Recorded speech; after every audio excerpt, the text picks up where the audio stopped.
Alright, welcome back to the channel. Hobby1 Kenobi here. Now I'm going to show you how I inflict damage on vehicle parts. This is essentially like a box, and it is basically fairly thin metal, and so I'm going to add some dents to it. And this is a technique I think it's ignored quite a bit. We go off and chip a whole lot, but we forget to actually add the dents that occur on these vehicles. Again, this is a T-54. It's going to be abandoned. And I've noticed a lot of my references, unless the vehicle has been completely rebuilt and repaired, I've noticed a lot of denting, especially on these parts of the vehicle. So just to show you what I mean, these are some that have already been finished, and I took a lot of time on this section. I filled a lot of the holes here. They asked me to drill out some holes as attachment points for parts that go on top of here. I did not drill them out. There is this one little hole here that I might need to take care of. It's an attachment point for a hook that is holding the, I'm trying to remember. Oh yeah, one of the cables. Whether I decide to have that hook or not, I'll decide a little bit more down the road. But as you can see, I reapplied these sort of half circle pieces here. Everything's been thinned out here. The edge, I basically started from the edge. I added damage here. Again, these flaps, I have not seen actually a pristine flap on this vehicle, or T-55s in the Iraqi service. So I just damaged it up.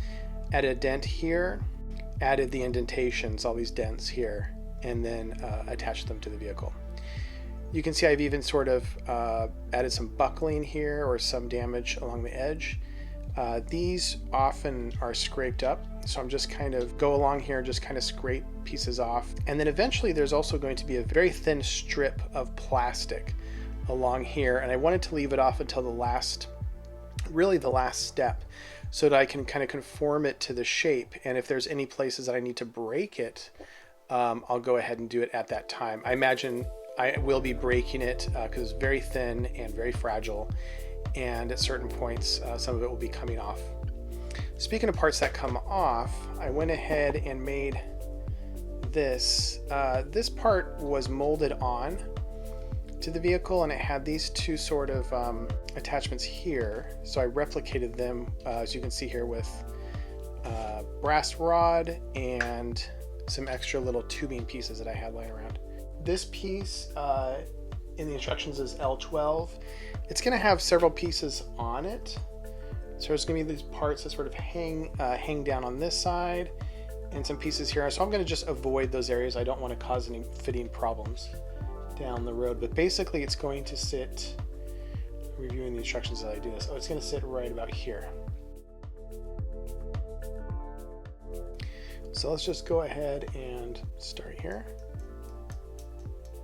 I'm going to pick this part right here, and what I'm going to do is I'm working with the scalpel, and I'm just kind of kicking stuff around and kind of see, and I think for this one I'm just going to actually gouge some of the plastic out here.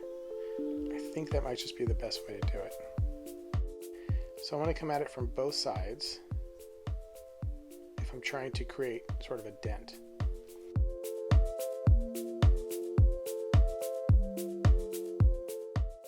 Okay, could go a little bit deeper, and I'm going to concentrate just a little bit on just the center. And I want to go at it from different angles.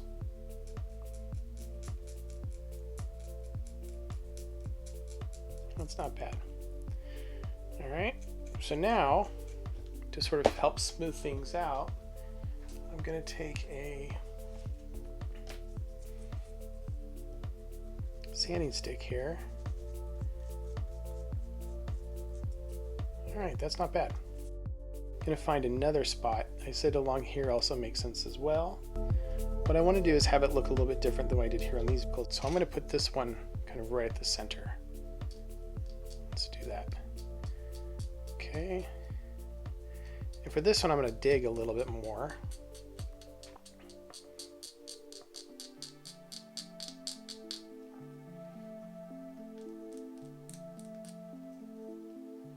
And this is just one way to do this. There are other ways to create dents.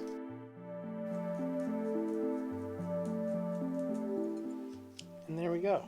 Looks pretty good. Gonna continue to sand it with a sanding stick.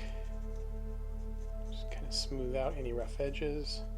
You can keep the rough edges there if you'd like, but I like to smooth it out. I think this one I'm just gonna keep on the edge as well. Maybe come forward a little bit.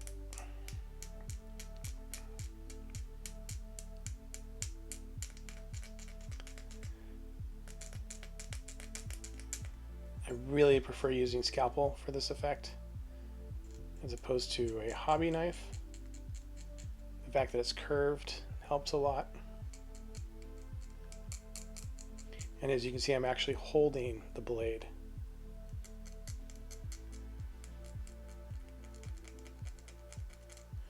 Okay, I think that'll be just fine. Okay, I'm going to create just a little notch on the end here, relatively deep one,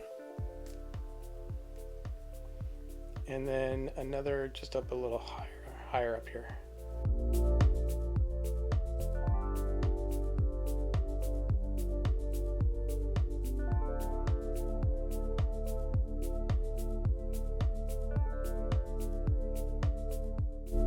All right, I think that'll work fine. There's a little bit too much symmetry perhaps to it, but that's okay.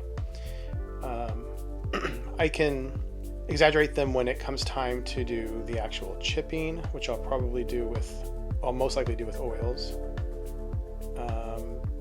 And I can exaggerate some and not others. I can decide also,